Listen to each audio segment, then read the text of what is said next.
कर दिए माता जी। हरे कृष्णा।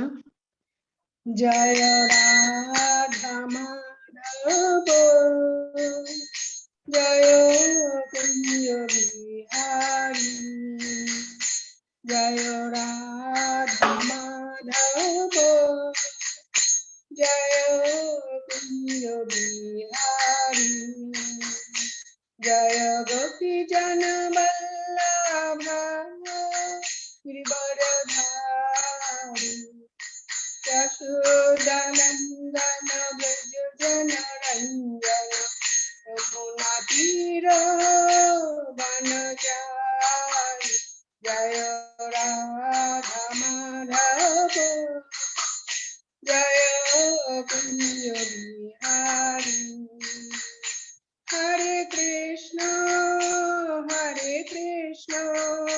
कृष्ण कृष्ण हरे हरे हरे राम राम राम हरे हरे हरे कृष्ण कृष्ण कृष्ण हरे हरे हरे राम राम राम हरे हरे गोविंद बोलो हरि गोपाल बोलो राधा रमन हरि गोविंद बोलो जय राधा माधव राधे जय राधा केशव राधे जय राधा गोपीनाथ राधे जय राधा मदन मोहन राधे जय राधा दामोदर राधे जय जगन्नाथ बलदेवा जय सुभद्रा जय गौरानिताई जय गौरानिताई जय जय प्रभुपाद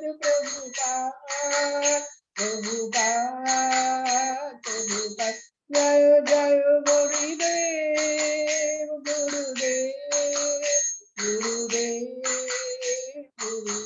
नित्य गौर हरि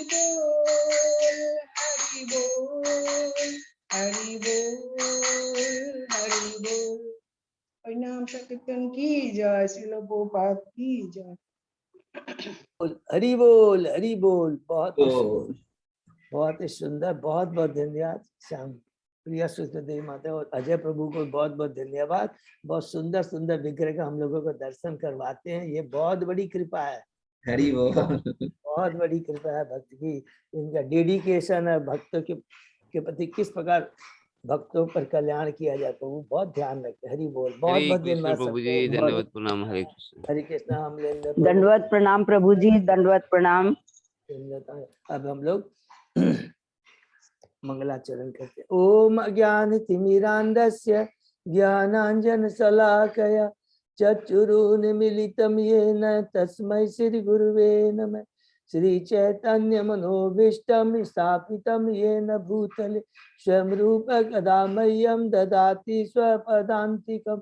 वन्देऽहं श्री गुरु श्री युगपत्कमलं श्री गुरु वैष्णवांश्च श्री रूपम साग्र जातम सहगना रघुनाथम वितम तम सजीव स्वादेतम सावभूतम परिजम सहितम कृष्ण तन्य देवम।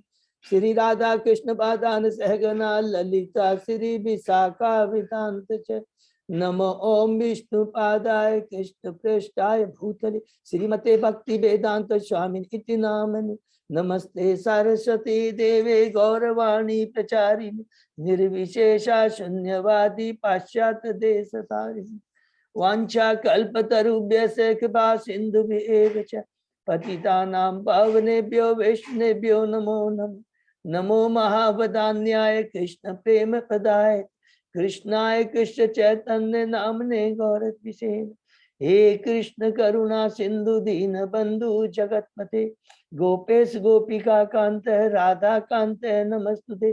तप्त कांचन गौरांगी राधे वृंदावनेश्वरी विश्वानुसुते देवी प्रणमामि हरिप्रिय। नीलांचल निवासाय नित्याय परमात्मने बलभद्र सुभद्रायां जगन्नाथाय ते नमः। जय श्री कृष्ण चैतन्य प्रभु नित्यानंद श्री अद्वैत गदाधर श्रीवासादि गौर भक्तबिंद। मुखम करोति वाचालम पंगुलंगे गिरिम यत्कृपातमहं वंदे श्री गुरु मदीनतारिणं। परमानंद माधवम श्री चैतन्य ईश्वरम। हरे कृष्ण कृष्ण कृष्ण हरे हरे हरे राम राम राम हरे हरे। श्री श्री मंगलाचरण की जय। शिला प्रभुपाद की जय। हरे कृष्ण प्रभु जी दंडवत दंड प्रणाम। प्रणाम सरोजिनी दंडवत प्रणाम प्रभु सबको जबरदस्त सुनीता माता सबको दंड प्रणाम। आज के इस श्रीमद् भागवतम कच्चा अध्याय में चर्चा में हम सभी भक्तों का हार्दिक स्वागत है।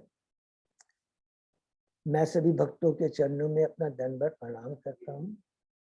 और हम लोग बहुत ही भाग्यशाली है, भगवान की बहुत बड़ी कृपा है कि हम लोग एक दूसरे को मदद कर रहे हैं, जिससे कि हम लोग भगवान की भागवतम जो कि बहुत ही दुर्लभ है उसका हम लोग अध्ययन चर्चा कर पा रहे हैं।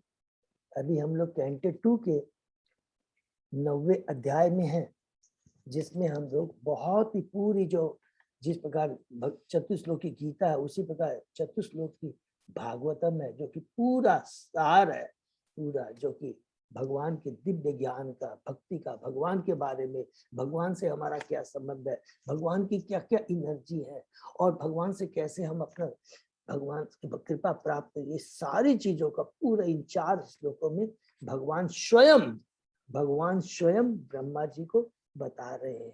जिस प्रकार भगवान ने भगवत गीता में स्वयं अर्जुन को गीता का उपदेश दिया, तो ये बहुत इंपॉर्टेंट है। और उसके पहले हम लोगों ने 8 अध्याय कंप्लीट किए हैं, जिसके हम लोग क्विक पुनरावृत्ति करते हैं। प्रथम अध्याय में जिसमें कि परीक्षित महाराज सुखदेव गोस्वामी जी को उनके जो 2 प्रश्न हैं, बहुत महत्वपूर्ण प्रश्न हैं, जो कि वो भी 2 प्रश्न जो है वो पूरा भागवतम का पूरा सार है, जिसके अंदर में पूरा उन्हीं 2 के बारे में बताया जा कि जो चतुश्लोकी भागवतम है, जिसमें रहस्यम वर्ड जो अब एक हम लोग एक्चुअली बाद में इसको अलग से डिटेल करेंगे। जो श्लोक नंबर 31 नंबर में ज्ञान, विज्ञान, रहस्य, रहस्य मीन्स क्या होता है, दैट इज रियल भक्ति, भक्ति का ज्ञान है, दिव्य ज्ञान है, तदगम विधि है, भगवान को जानने की विधि क्या है, ये सारे एक दूसरे हम लोग समराइज करें बहुत सुंदर ढंग से। तो अल्टीमेटली क्या है, सुखदेव गोस्वामी बोलते क्या है कि भगवान की भक्ति ही करना है। श्रवण कीर्तन स्मरण मनुष्य योनि बहुत दुर्लभ है, और इसके अंदर अगर हम भक्ति करके अपने परम लक्ष्य को प्राप्त कर सकते हैं, तब कहा जाएगा मनुष्य योनि का सदुपयोग। अदरवाइज इस 4 जन्म मृत्यु जरा व्याधि के चक्कर में हम घूमते रह जाएंगे, कब जीवन ये खत्म हो जाएगा समझ नहीं पाएंगे।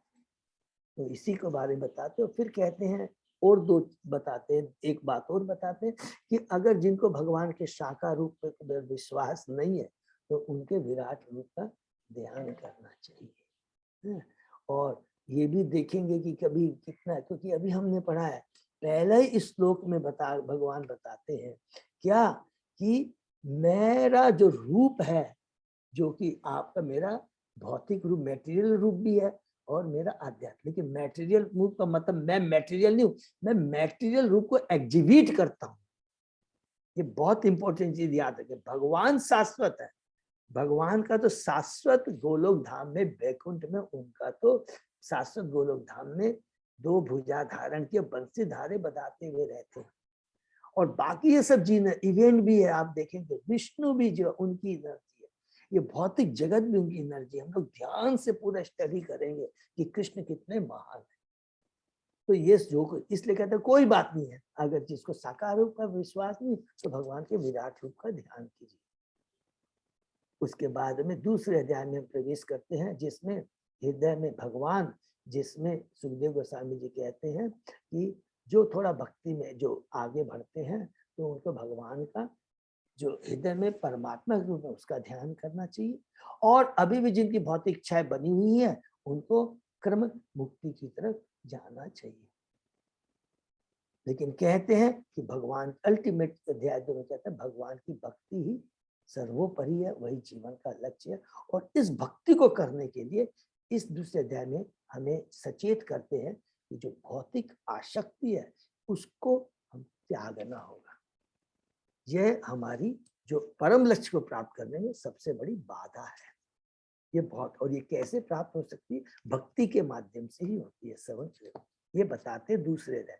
तीसरे अध्याय में हृदय परिवर्तन, जिसके अंदर में सुखदेव गोस्वामी जी बताते हैं देवताओं के बारे में कि देवताओं जो हैं जिनको भगवान द्वारा स्पेशल शक्ति प्राप्त है, और अगर जिनकी भौतिक इच्छाएं हैं वो देवताओं के पास भी जा सकते हैं। लेकिन देवता हमें केवल भौतिक चीजें प्रदान करेंगे, लेकिन इस भौतिक जगत से छुटकारा कैसे पाया जाए? अर्थात देवता क्या दे सकते हमको? अगर हम भौतिक जगत में कंटिन्यू रहना चाहते हैं तो ठीक है, भौतिक चीजें ले ली, लेकिन भौतिक जगत से मुक्ति अगर प्राप्त करते हैं तो देवता हमको क्या बोलेंगे कि वो भगवान के पास जाओ। अर्थात देवताओं के पास भी यदि हम जाएं तो इसमें एक शिक्षा याद आता है, बीच में हम डिस्कस करेंगे। तो देवताओं के पास जाना खराब नहीं है। अगर हम किसी देवता के में मंदिर में जाते हैं खराब नहीं, मांगना क्या चाहिए ये जरूरी है। जान उनसे भौतिक चीजें नहीं मांगना, उनसे क्या है, मुझ पर कृपा कीजिए, मुझे आपके भी जो बोस है भगवान श्री कृष्ण की भक्ति मिले। वो बहुत प्रसन्न हो जाते हैं। क्यों वो इसलिए प्रसन्न हो जाते हैं? क्योंकि हम उनके प्रभु का ध्यान, उनके प्रभु के पास प्रभु की भक्ति मांगने के लिए कह रहे हैं। तो वो भी कह देते अरे सही बात है, भगवान की भक्ति उत्तम है, और हम लोग तो इतना ऐश्वर्य में डूबे हैं और तुम भी वही चीज मांग रहे हो जिसके चलते भक्ति नहीं कर पा रहे। ये बहुत इंपॉर्टेंट चीज है जानना। ये तीसरे अध्याय में हम लोग पढ़ते हैं। चौथे उसके अंदर में ये भी पढ़ा जैसे सौनक ऋषि ने किस प्रकार भगवान श्री कृष्ण सुत गोस्वामी को कहते हैं कि मनुष्य होने कितने दुर्लभ है और हमें इस मनुष्य होने का पूरा लाभ उठाना चाहिए। अर्थात अपनी सारी इंद्रियों को हमें भगवान की भक्ति से लगाना चाहिए। चौथे अध्याय में सृष्टि चक्र के बारे में पूछते हैं। याद रखेंगे ये सृष्टि चक्र बहुत इंपॉर्टेंट है। चौथे अध्याय में जो परीक्षित महाराज सुखदेव गोस्वामी से पूछते हैं, क्योंकि ये पूरा जो सृष्टि चक्र के बारे में हमने डिस्कस किया है, जो कि जिसमें नारद जी सुखदेव गोस्वामी जी की कहते हैं सुखदेव गोस्वामी जी कहते हैं परीक्षित महाराज को कि तुमने ये जो प्रश्न किया है इसका उत्तर मैं ब्रह्मा जी और नारद जी के बीच में जो संवाद हुआ उसके माध्यम से तुम्हें दूंगा। और उत्तर देने के पहले वो भगवान का ग्लोरिफिकेशन करते हैं। वो भगवान जो सृष्टि करते हैं वो मामूली नहीं, वही सब कुछ है। वही श्रेयपति है, वही ध्यानपति है, वही यज्ञपति है, वही लोकपति है, वही यदुपति है, वही परमपति है। और जो कुछ भी इस भौतिक जगत में हमारे पास में है, ज्ञान, बुद्धि, ऐश्वर्य, वो सब कृष्ण का ही दिया हुआ है। और ये हमारे भोग के लिए नहीं है, भगवान की भक्ति के लिए, भगवान की तुष्टि के लिए, उनके लिए ही हमें करना चाहिए। और ग्लोरिफिकेशन करके हम 5वें अध्याय में प्रवेश करते हैं। सर्व कारण कारणम भगवान श्री कृष्ण। और उसके अंदर में ब्रह्मा जी नारद जी ने जो ब्रह्मा जी से 6 प्रश्न करते हैं, यत रूपम, यत अधिष्ठातम, यत सृष्टिम, यत परम, यत संसतम और तत् तत्वतम। इसके बारे में जो 6 प्रश्न करते हैं उसका बहुत सुंदर से उत्तर देते हैं। और उत्तर देने के पहले बोलते हैं कि जो ब्रह्मा जी नारद जी को बोलते हैं तेरा जो भ्रम है कि मैं क्रिएटर हूँ, नहीं, I am not the creator, मैं क्रिएटेड हूँ। जो कि हम लोगों ने पहले श्लोक में, चतुर्थ श्लोक में एक एक को रिलेट करेंगे कि मैं सृष्टि करता नहीं हूँ, मैं तो क्रिएटेड हूँ, मैं सृष्ट हूँ और मेरे को और सृष्टि करने के लिए कहा गया है। तो वो जो मैं सृष्टि कर रहा हूँ वो विसर्ग है, और जो कृष्ण जो सृष्टि किया वो सर्ग है। तो वही चीज हम लोग 10 to 10 अभी आएंगे तो 10वें अध्याय में हमने सर्ग और विसर्ग यही चीज एक्सप्लेन यहाँ पर करते हैं, अलग अलग चीजों को बहुत अच्छे से समझते हैं। तो ब्रह्मा जी कहते हैं मैं तो विसर्ग अर्थात सेकेंडरी, जो भगवान के आदेश से जो कहा गया कि तुम अब मैंने जो कर दिया सृष्टि को है, मैंने ये ब्रह्मांड को बना दिया है कांडोचे स्वरूप में, अब इसको तुम फिलअप करो, तो खाली जीवों को भर्ती करो। जीवों का मतलब है कि जीव तो मैंने दे दिए, खाली उनको शरीर प्रदान करो। एक एक चीज इतना सुंदर तत्व के माध्यम से समझाया गया है। और उसके बाद में जो 4 प्रश्न है उसका 5वें अध्याय में उत्तर देते हैं। यत रूपम, यत अधिष्ठातम, यत सृष्टि, यत परम। और 6वें अध्याय में हम प्रवेश करते हैं, जिसके अंदर में पुरुष शक्ति का पुष्टि, जिसमें ब्रह्मा जी बाकी जो 2 प्रश्न बचते हैं उसका उत्तर देते हैं। कौन कौन सा प्रश्न है? तत्वतम, माने जो भी इंग्रेडिएंट्स है वो कहाँ से आते हैं? भगवान से आते हैं। और सृष्टि पालन संहार कैसे होता है वो 6वें अध्याय के 39वें श्लोक में बहुत सुंदर है, छोटे में संक्षेप में बताया गया। और उसके बाद में ब्रह्मा जी नारद जी को कहते हैं तुमने मुझसे जो पूछा था सृष्टि के बारे में पूरा डिटेल में बताया, अब मैं तुम्हें भगवान के अवतारों के बारे में बताता हूँ। फिर हम लोग 7वें अध्याय में प्रवेश करते हैं, विशिष्ट कार्य के लिए निर्दिष्ट अवतार, जिसमें 25 अवतारों के बारे में हमने पढ़ा है। लेकिन वहां पर अंत में ब्रह्मा जी कहते हैं, ये बहुत इंपॉर्टेंट चीज है, हर चैप्टर के अंदर में आप देख लीजिएगा कि सब में श्लोक के अंदर में और तात्पर्य के अंदर में कि ब्रह्मा जी हम बद्धजीव को याद दिलाते हैं मैं क्रिएटर नहीं हूँ, मैं तो भगवान का प्रथम जीव हूँ, लेकिन भगवान को जानना बड़ा मुश्किल है, केवल समर्पण और भक्ति से हम भगवान को जान सकते। ये कह करके 7वें अध्याय को ब्रह्मा जी खत्म करते हैं और कहते हैं कि हे नारद, तुमने जो कुछ पूछा और जो भी मैंने तुमने सृष्टि के बारे में और मैंने तुम्हें अलग से लीला अवतार के बारे में बता दिया, अब तुम प्रचार करो। ये सबसे बड़ा जीव का सबसे, अगर पहले हमको ज्ञान प्राप्त हो जाए तो अपने अंदर नहीं रखना है, भक्ति का ज्ञान, दिव्य ज्ञान, जीवों को कल्याण के लिए वो सबसे बड़ा तुम्हारा काम है। अब दूसरों में प्रचार करो। हम 8वें अध्याय में प्रश्न करते हैं परीक्षित महाराज के, सुखदेव गोस्वामी जी जो प्रश्न उसके बारे में, जिसमें पहले ये प्रश्न करते हैं परीक्षित महाराज की नारद मुनि ने किन किन लोगों को प्रचार किया।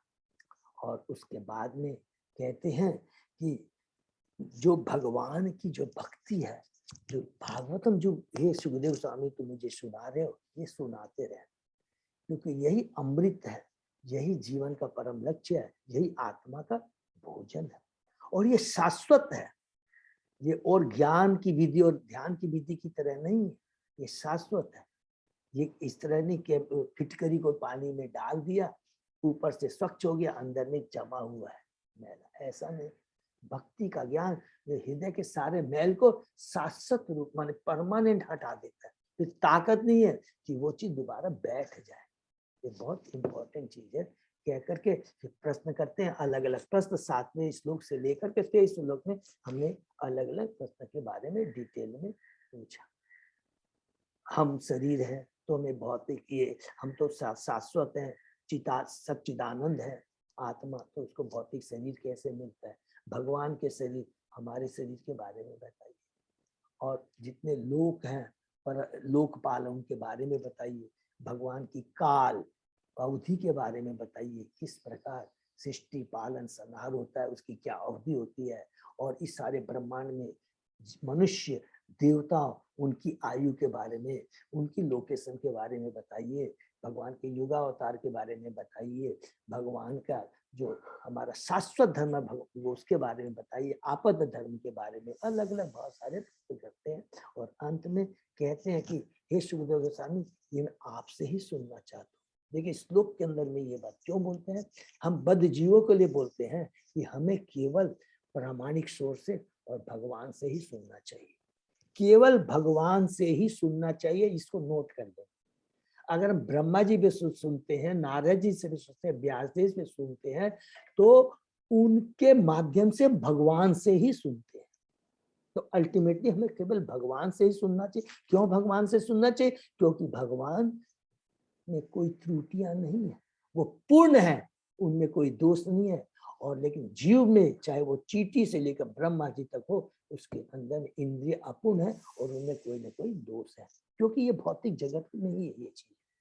और उसके बाद में कहते हैं कि ये कहने के बाद में कहते हैं कि जो आपसे जो ये भगवत ज्ञान सुनना ये अमृत के समान है, और इसीलिए मैं आपसे ये सुनना चाहता हूँ और कोई दूसरा नहीं दे सकता। ये कह कर करके उसके बाद में ब्रह्मा जी नारद जी कहते हैं कि जो ब्रह्मा जी ने भगवान जी ने ये जो उपदेश है ब्रह्मा जी को डायरेक्ट दिया, क्योंकि ये तत्व ज्ञान है। एकदम लास्ट श्लोक में 8 ये तत्व ज्ञान, तो इसको मैं भगवान ने जो ब्रह्मा जी को एक एक पद का रेफरेंस देते हुए वही चीज मैं तुम्हें बताऊं। तो हम लोग 9वें अध्याय में प्रवेश करते हैं। शीर्षक ही रहता है श्री भगवान के वचन का उत्तर देते हुए प्रश्नों के उत्तर, जिसमें प्रथम प्रश्न क्या रहता है कि जीव है जो तो शाश्वत है, उसको भौतिक शरीर क्यों मिलता है। ये हमने पढ़ा था और बार बार याद करेंगे। ये हमारी पापपूर्ण इच्छाओं के कारण ऐसा होता है। यद्यपि हम शाश्वत है लेकिन अपनी अल्प स्वतंत्रता का दुरुपयोग करते हैं, उसके चलते हमें इस भौतिक जगत में आना पड़ता है और अलग अलग योनियों में हम घूमते हैं। लेकिन जब गुरु कोई शुद्ध भक्त का हमें एसोसिएशन मिलता है तो वो जो माया का जो जाल है, माया हमारी चेतना के ऊपर में जो माया 3 गुणों का प्रभाव है वो जब टूट जाता, खत्म हो जाता है और हम अपनी वास्तविक चेतना में आ जाते हैं तो हम लोग खुश हो जाते हैं, प्रसन्न हो जाते हैं। और इसके बाद में ब्रह्मा जी के बारे में बताते हैं कि ब्रह्मा जी जो कमल नाल से उत्पन्न हुए वो अपने प्रयास से वो जानना चाहते हैं कि इसकी उत्पत्ति कहाँ से हुई, लेकिन वो नहीं जान पाते हैं। जिसे हमें शिक्षा देते हैं हम अपने प्रयास से भगवान को नहीं समझ सकते, भगवान की शक्ति को नहीं समझ सकते हैं, भगवान की एक्टिविटी को नहीं समझ सकते, न कि उनके बारे में जान सकते हैं, न उनकी शक्तियों के बारे में जान सकते हैं, न उनके कार्यों के बारे में जान सकते हैं। केवल भक्ति के माध्यम से जान सकते हैं। और यही चतुर्श्लोक में पहला, दूसरा, तीसरा, चौथा, और उस पर भगवान की भक्ति करते हैं।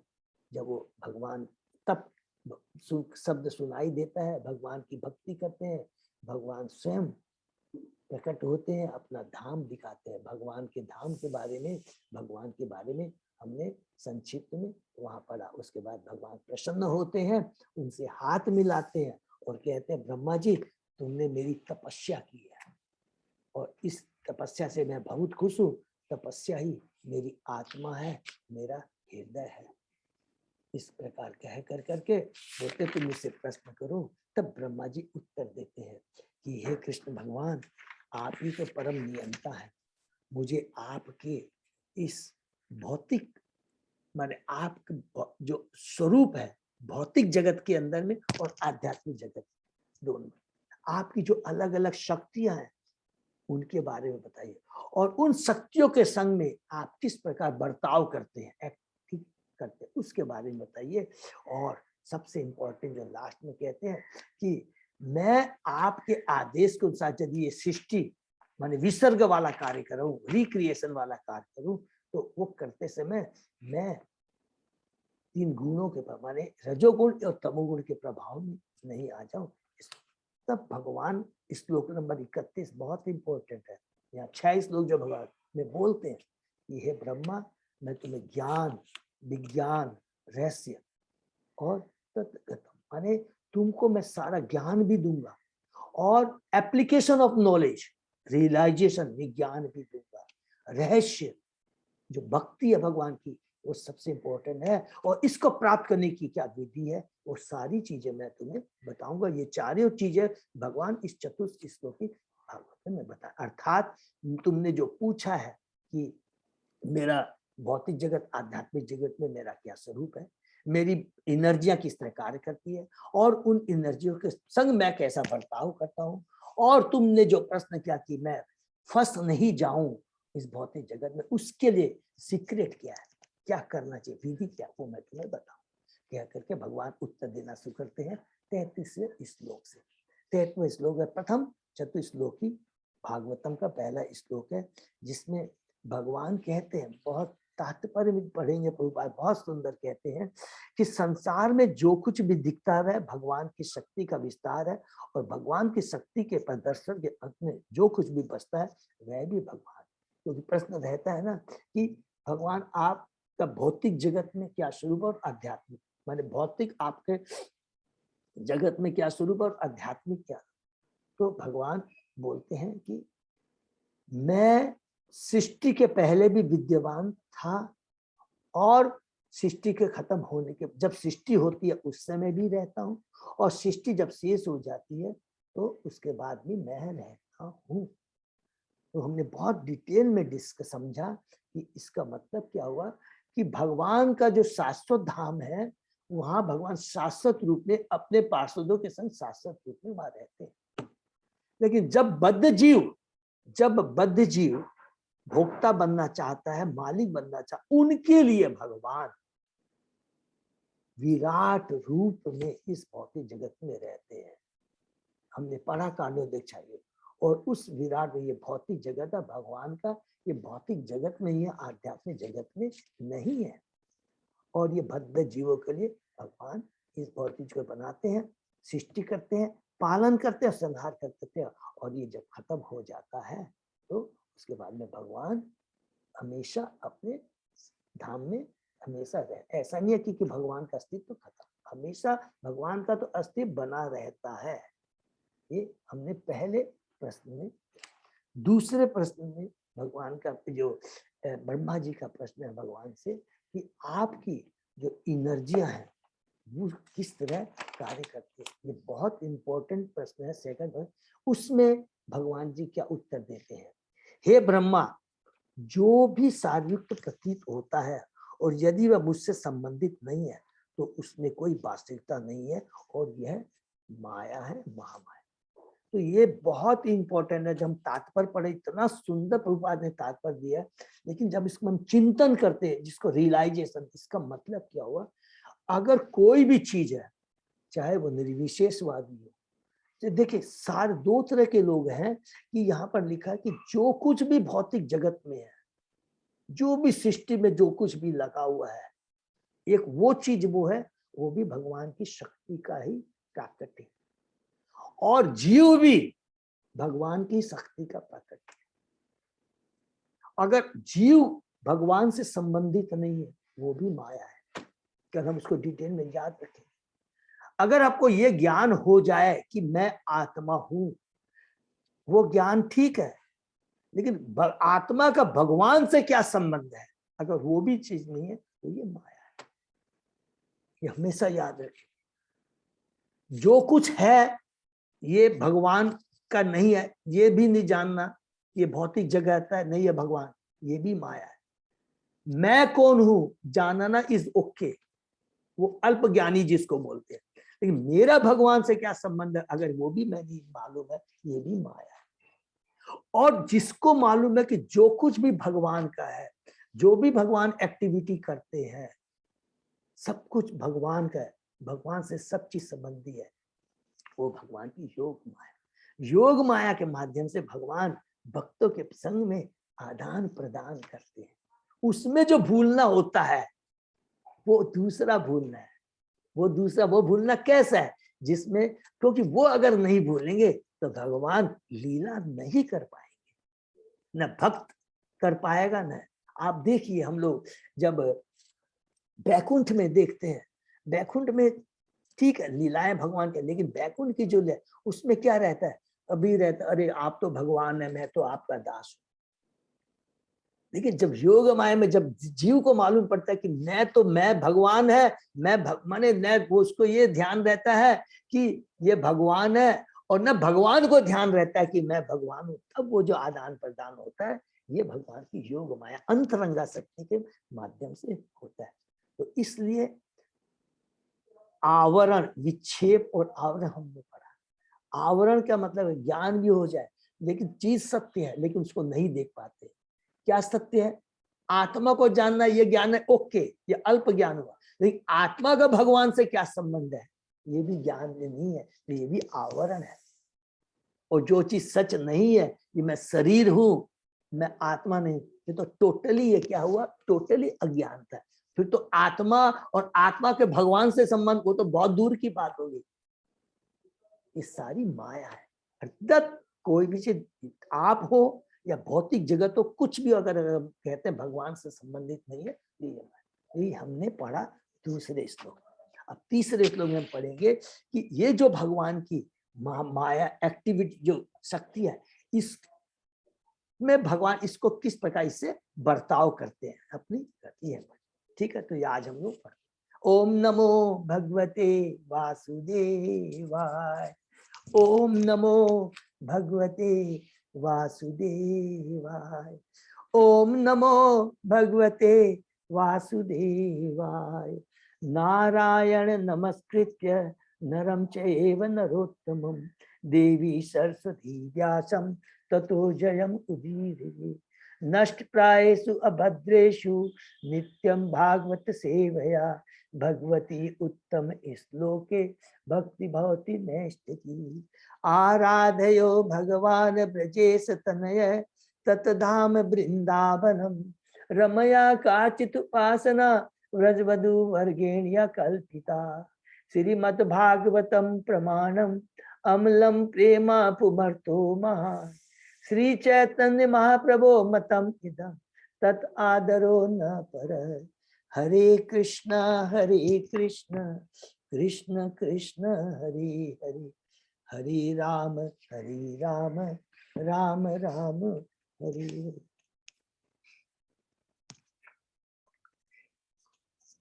श्लोक नंबर 35। यस, ठीक है प्रभु, अजय प्रभु। हाँ, तो हम लोग शुरू करते हैं।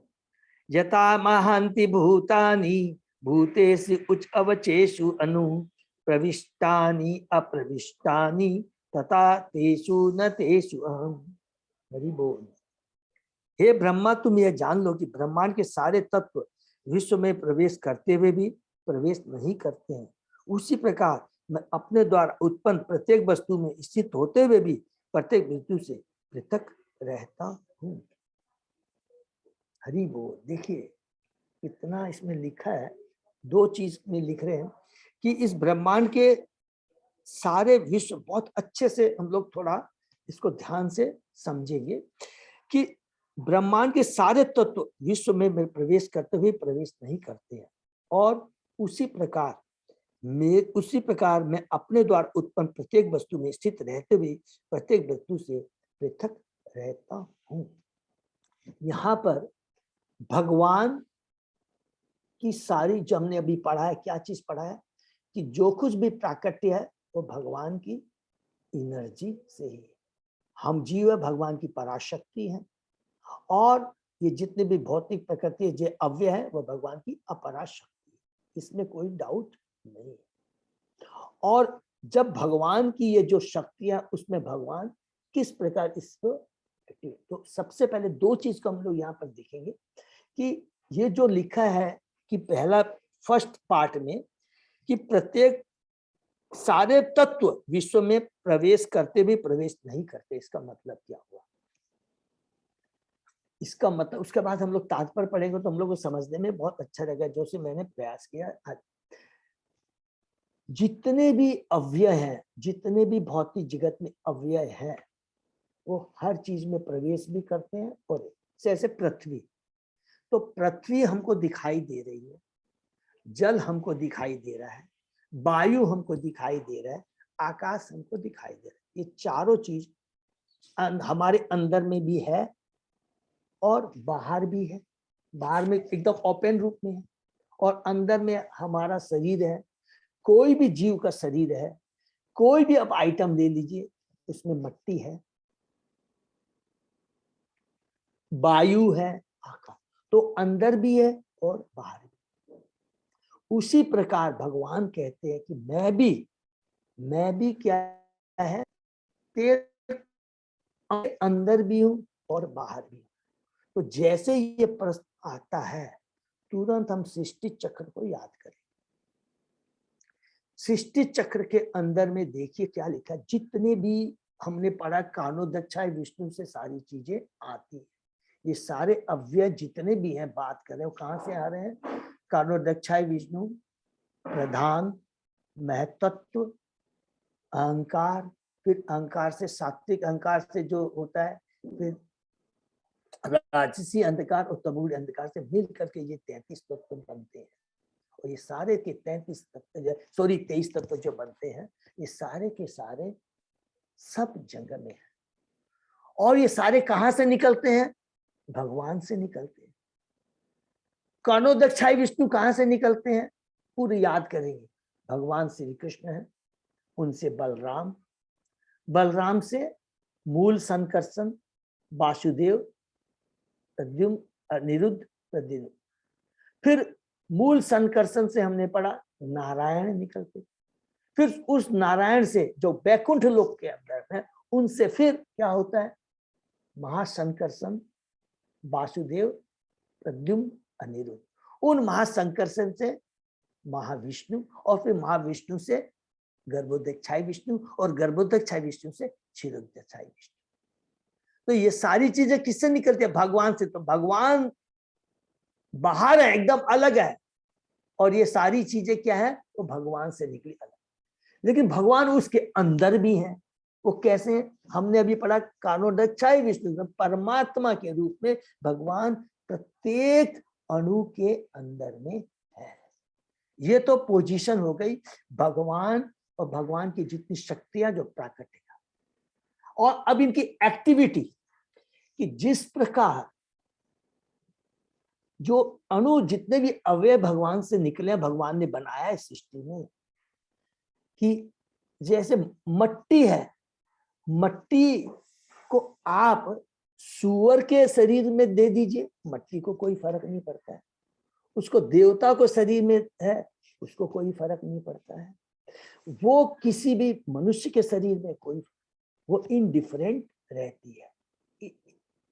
उसी प्रकार भगवान भी इस भौतिक जगत की बात कर रहे हैं तो भौतिक जगत में, माने माया के जगत में और आध्यात्मिक जगत में भगवान की अपनी शक्तियों के संग भगवान का क्या वर्ताव होता है, ये हम स्टडी करते हैं। उसी प्रकार भगवान परमात्मा के रूप में कभी ऐसे बोलते कि नहीं, तुम्हारा तो ये चींटी का शरीर है, मैं इसमें नहीं रहूंगा। तो भगवान भी परमात्मा में प्रत्येक अणु में विराजमान रहते हैं। अर्थात भौतिक जगत में भगवान क्रिएट करते हैं, लेकिन उनको से कोई लेना देना नहीं रहता। आध्यात्मिक जगत में जब हम देखते हैं, हमने पढ़ा था, कौन सा पढ़ा था, कि जब ब्रह्मा जी को भगवान दर्शन देते हैं, तो उसमें हमने एक चीज पढ़ा था कि जितने भी ये भौतिक तत्व हैं, वो पर्सनल, माने मूर्ति रूप में भगवान की सेवा करते हैं। वहां पर एक एक अव्यय वो भगवान की चिंता करता है। यहाँ पर चट्टान है, गर्म होती है, ठंडी होती है, ठीक है, जो वहां पर आध्यात्मिक जगत में एक एक जो है भगवान का ख्याल रखते हैं। गर्मी में चट्टान है तो भगवान को गर्मी न लगे, वो ठंडी हो जाती है। ये अपने आप करते हैं, और भगवान के जितने भी वहां पर पार्षद है, वो भगवान के संग में अपना आदान प्रदान करते हैं। वहां पर भगवान भक्तों का ख्याल रखते हैं, भक्त भगवान का ख्याल रखते हैं। सिंपल चीज है। तो इससे लिखा कि उसी पर मैं अपने तो उत्पन्न प्रत्येक वस्तु स्थित रहते हुए प्रत्येक वस्तु से पृथक रहता हूँ। पृथक रहता हूँ कि मैंने भौतिक में तो कोई से मतलब नहीं। नंबर तो 1 ये हो गया। और दूसरा कि पृथक रहने का मतलब है कि मैंने ये भौतिक जगत किया, बनाया, लेकिन मैं तो गोलधाम में अपना रहता हूँ, मेरी शक्ति का प्राकट्य है। लेकिन एट द सेम टाइम उसके अंदर भी रहता भी हूँ भौतिक, मैं परमात्मा के रूप में अंदर में रहता हूँ। उसी प्रकार जो अव्यय है वो प्रत्येक अणु, प्रत्येक चीज के अंदर भी रहते हैं और बाहर भी रहते हैं। आकाश, पृथ्वी, अग्नि, जल, वायु सब बाहर भी रहते हैं और अंदर भी रहते हैं। ये भगवान बताना चाहते हैं। और भौतिक जगत में, तो अब हम लोग तात्पर्य पढ़ते हैं, तो अब मेरे ख्याल से कोई भी कंफ्यूजन नहीं होगा। तो अभी तक पहले इसको तात्पर्य कर, फिर हम लोग डिटेल में, अगर नहीं समझ में आएगा तो हम लोग फिर डिस्कस करेंगे, ठीक है ना। तात्पर्य भौतिक सृष्टि के महान तत्व अर्थात क्षिति, जल, पावक, समीर तथा गगन समस्त प्रकट वस्तुओं के, चाहे समुद्र हो या पर्वत अथवा जलचर, पौधे, सर्प, पक्षी, पशु, मनुष्य, देवता अथवा जिनका भी अस्तित्व शरीर में प्रवेश करते हैं, किंतु साथ ही साथ में उनके पृथक भी स्थित रहते हैं। बहुत सिंपली हमने बताया कि ये सारे तत्व पशु में भी है, सर्प में भी है, पृथ्वी, अग्नि, जल, वायु, आकाश, सब कुछ इसके अंदर है और वो बाहर भी रहती है। चेतना के समुन्नत होने पर मनुष्य शरीर, क्रिया तथा भौतिक विज्ञान का अध्ययन कर सकता है, किंतु ऐसे विज्ञानों के मूल सिद्धांत भौतिक तत्वों के अतिरिक्त कुछ भी नहीं है। चाहे मनुष्य का शरीर हो या पर्वत हो, चाहे ब्रह्मा समेत देवताओं के शरीर, वे सभी एक से तत्वों क्षिति, जल इत्यादि से बने और उसी के साथ ही ये तत्व शरीर से बाहर भी रहते हैं, चाहे चींटी से लेकर ब्रह्मा जी तक। पहले तत्वों की उत्पत्ति हुई, अतः वे शरीर में बाद में प्रविष्ट हुए। एकदम सिंपल ये चीज है, किंतु दोनों ही दशा में विश्व में प्रविष्ट हुए और नहीं भी प्रविष्ट हुए। इसी प्रकार परमेश्वर अपनी विभिन्न शक्तियों अंतरंगा तथा बहिरंगा सहित इस ब्रह्मांड की प्रत्येक वस्तु के भीतर स्थित है और उसी के साथ साथ वे प्रत्येक वस्तु से बाहर वैकुंठ लोक में भी स्थिर रहते हैं। परमात्मा के रूप में हमारे इस हृदय में विराजमान रहते हैं भौतिक जगत के अंदर, और वैकुंठ में भी भगवान एट द सेम टाइम वहां पे रहते हैं। और जितना भी भौतिक जगत में प्राकट्य है वो भगवान से ही है, लेकिन भगवान उससे अलग रहते हैं। इसका मतलब नहीं कि यहाँ पर आ गए तो वैकुंठ लोक से गायब हो गए, वो लोग दम से गायब हो गए, नहीं। तो भीतर भी है, बाहर भी है। अलग अलग तरीके से हम डिस्कस कर सकते हैं। भौतिक जगत में भी भगवान है क्योंकि विराट रूप में है, और प्रत्येक जीव में परमात्मा के भी रूप में।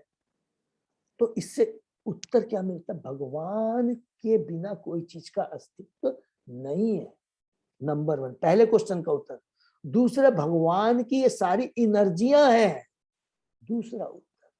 और तीसरा, भगवान कहते हैं इनके संग मेरा क्या बिहेवियर रहता है, मैं केवल इसमें टोटल क्या रहता हूं, मेरा कोई लेना देना नहीं रहता, मैं एकदम वो रहता इम्पार्स, कोई कि मैं परमात्मा के रूप में कहीं भी रहता हूँ। मेरी बिचारी जितनी भी एनर्जियां हैं वो भी इम्पार्शियल है।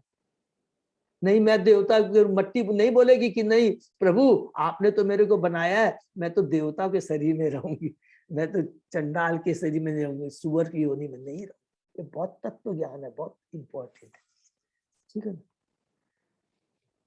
इसी पर परमेश्वर अपनी विभिन्न शक्तियों अंतरंगा तथा बहिरंगा सहित इस ब्रह्मांड की प्रत्येक वस्तु के भीतर स्थित है और उसी के साथ साथ प्रत्येक वस्तु के बाहर वैकुंठ लोक में स्थित है। जैसा कि पहले कहा जा चुका है, ब्रह्म संहिता में भी इसका वर्णन अति सुंदर ढंग से इस प्रकार मिलता है, क्योंकि ब्रह्म संहिता में बहुत सुंदर ब्रह्मा जी ये हम लोग पढ़ेंगे जब, उसमें बहुत अच्छे से बोलते हैं आनंद चिन्मय रसपति भावी भावी भावी ताभिष ताभिर्य एव निज रूप तया कलाबी गोलोक एव निवसत्य अखिल आत्मभूतो गोविंदम आदि पुरुषम हम भजा।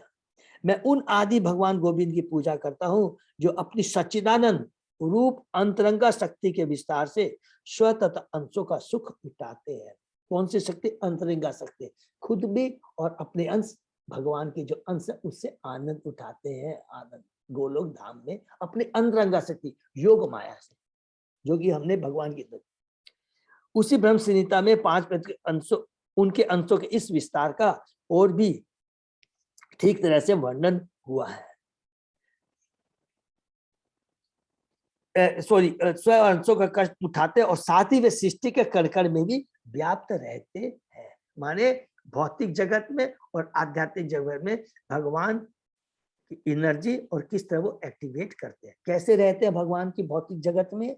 जो उनकी बहिरंगा शक्ति है, परमात्मा के रूप में प्रत्येक कण में विद्यमान रहते हैं। आध्यात्मिक जगत में जो अंतरंगा शक्ति है का प्रकट है, वो भगवान वहां पर अपने अंशों के संग में खुद और अपने अंशों में आनंद प्रदान करते हैं।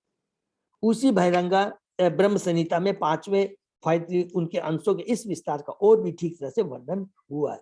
एको अप यशो रचयुतुम जगत जगदंड कोटि यत शक्ति रष्टि जगदंड चया तत् अंतः अडांत स्थ परमाणु च यांत यांत रस्थम गोविंदम आदि पुरुषम तहम भजा।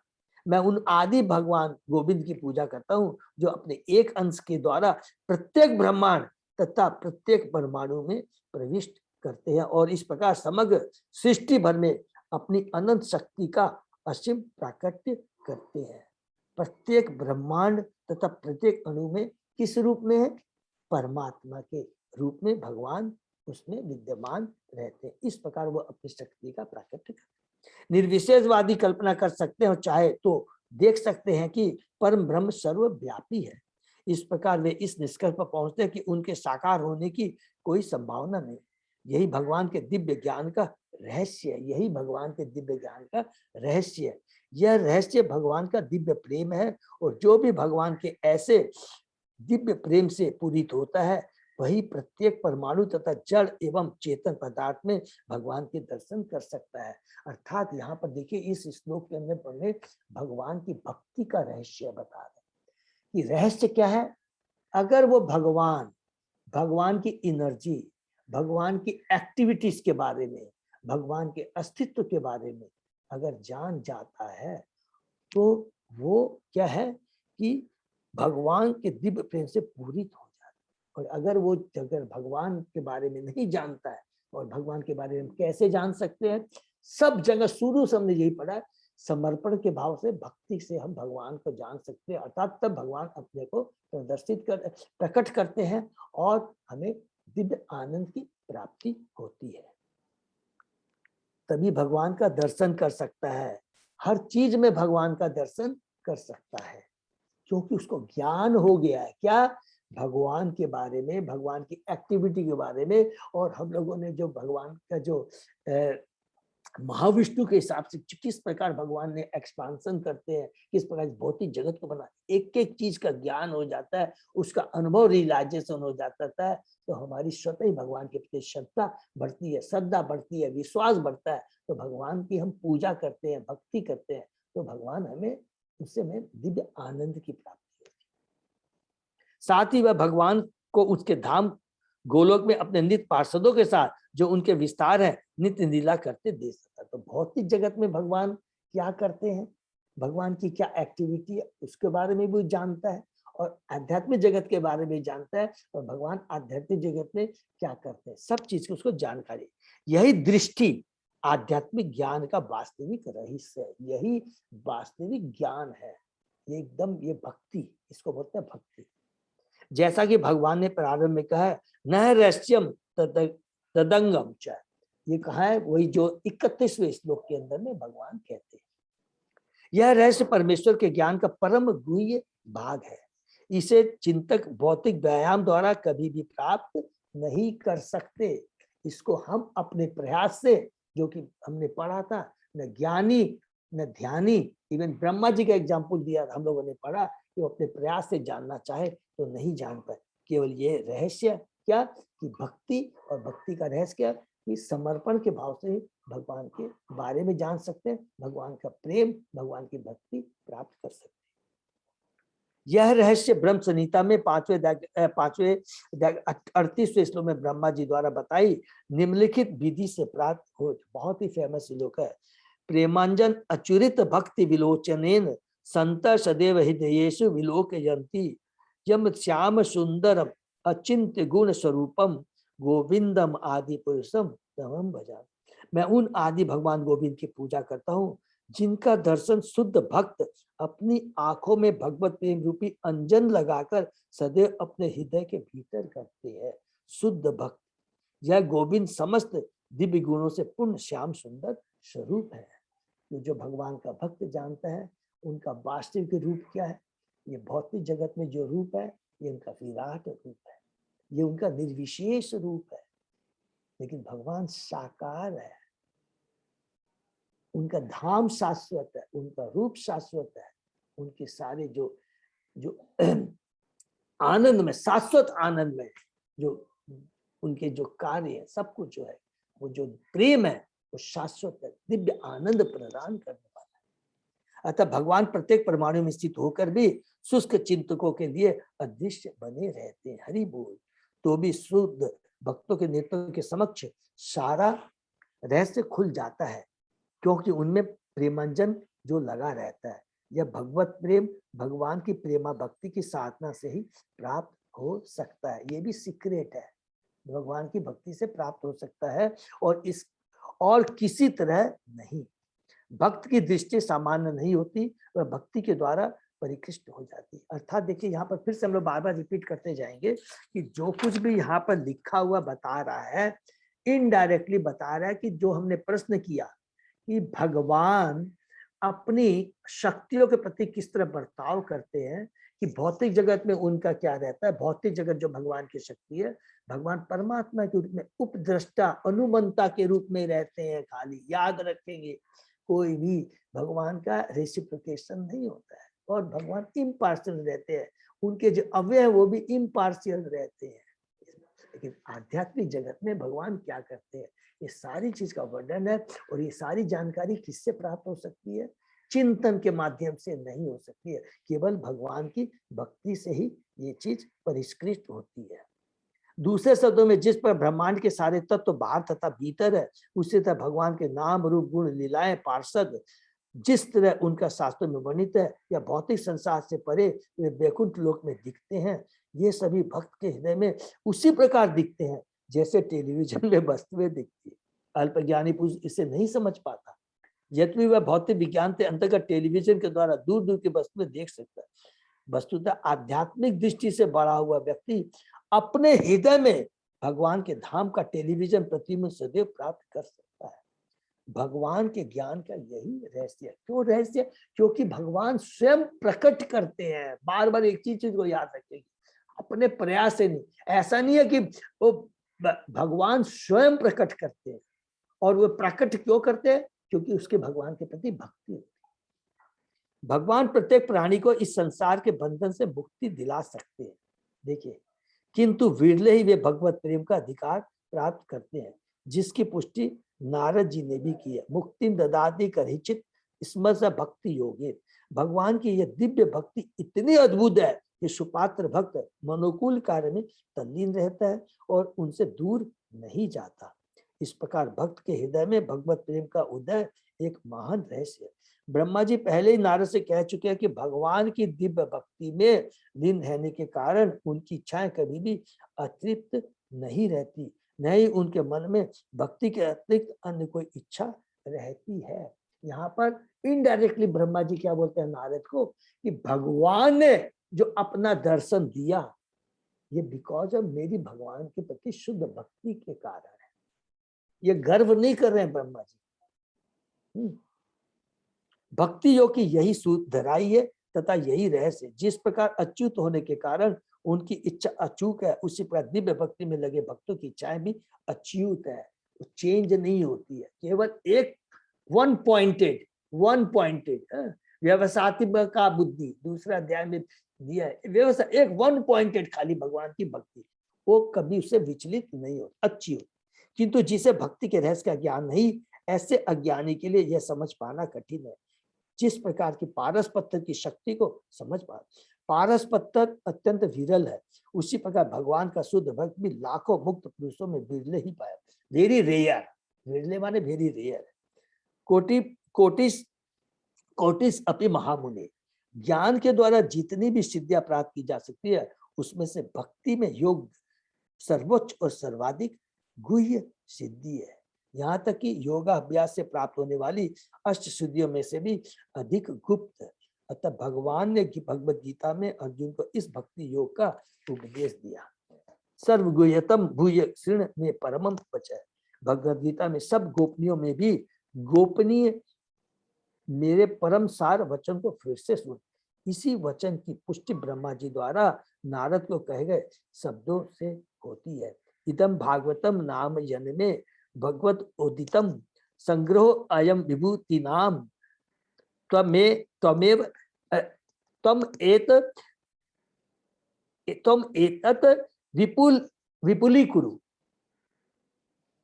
ब्रह्मा जी ने नारद से कहा, मैंने भागवत के विषय में तुमसे जो कुछ कहा है उसे ही भगवान ने मुझसे कहा था, और मैं तुम्हें सुझाव दे रहा हूं।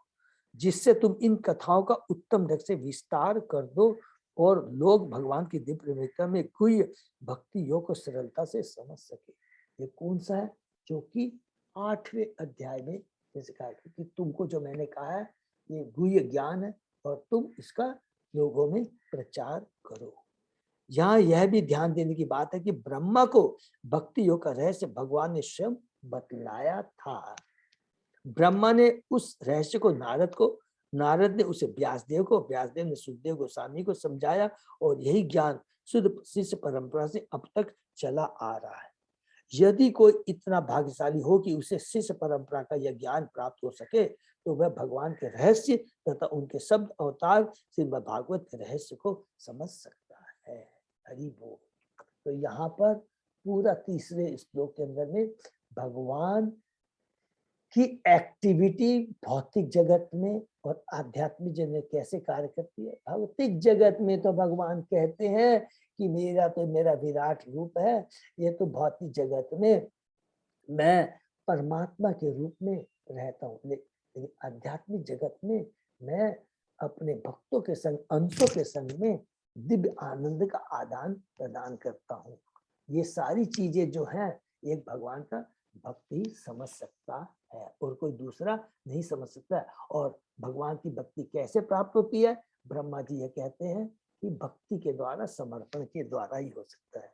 और यही भक्ति का रहस्य माने क्या है कि भगवान की भक्ति परम है और इसके माध्यम से हम हर चीज को भगवान के बारे में, क्या भगवान के रूप के बारे में बहुत ही ज्यादा ध्यान, भगवान की अलग अलग शक्तियों के बारे में और भगवान की अलग अलग शक्तियां किस प्रकार भौतिक जगत और आध्यात्मिक जगत में कार्य करती है, ये हम समझ सकते हैं केवल एक ही चीज के माध्यम से, दैट इज भक्ति के माध्यम। तो ज्ञान, विज्ञान और भक्ति और उसका क्या रहस्य, ये तीनों चीज आता है।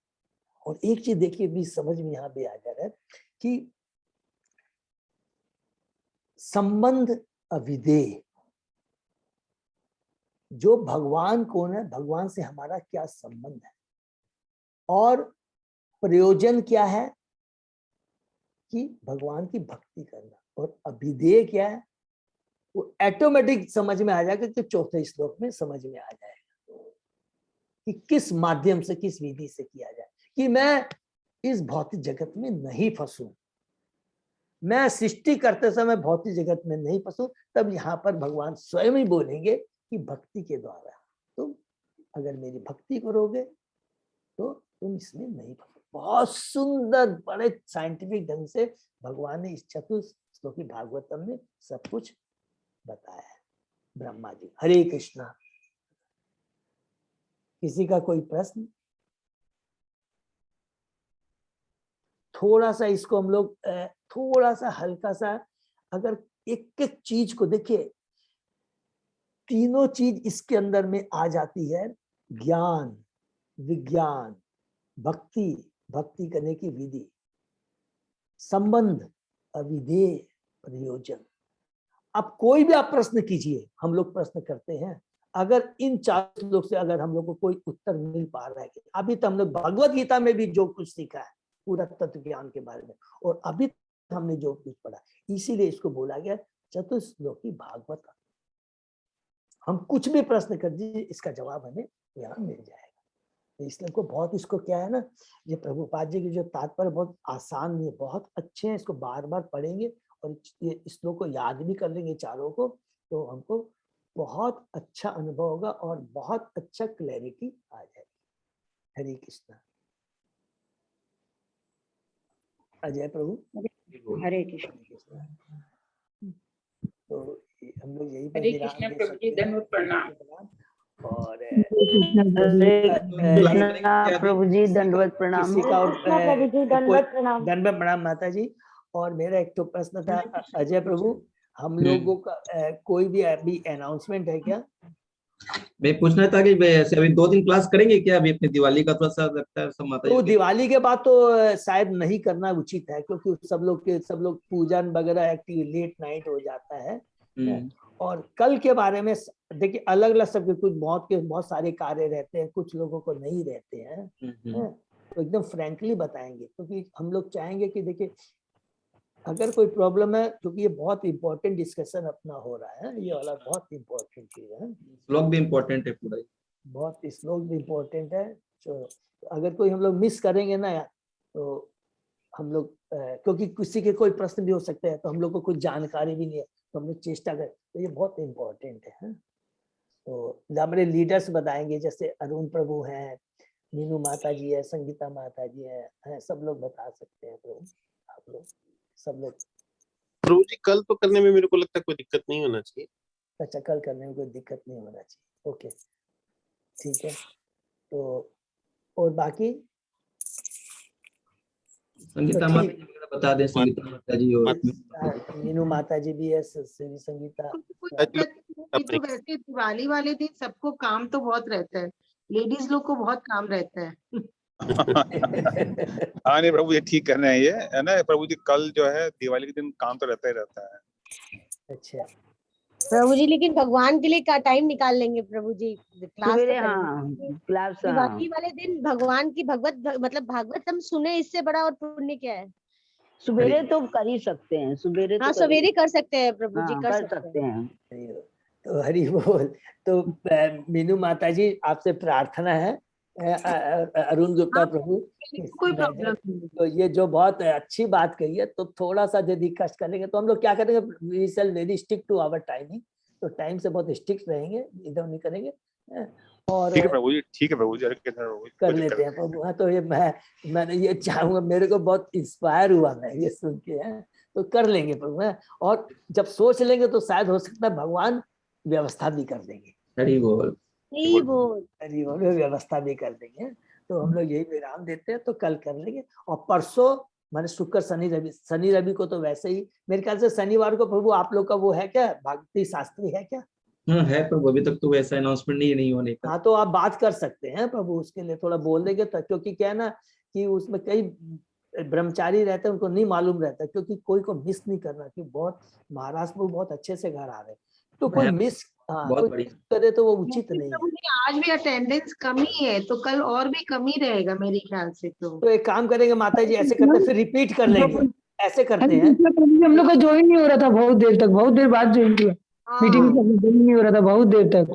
तो प्रभु ऐसे हम लोग कर लेते हैं। अच्छा माता जी, ऐसे करते हैं कि कल की क्लास के बारे में बात हो रहा था, तो कल की क्लास हम लोग करते हैं, तो कोई फर्क नहीं, फिर हम लोग उसको अच्छे से रिपीट कर लेंगे, ठीक है? प्रभु जी बोल दी कर देंगे, तब तो कल ऐसी अटेंडेंस और कम हो जाएगा। अरे वो नहीं प्रभु, आपने सही कहा, लेकिन हम लोग सब भक्तों से प्रार्थना कर सकते हैं।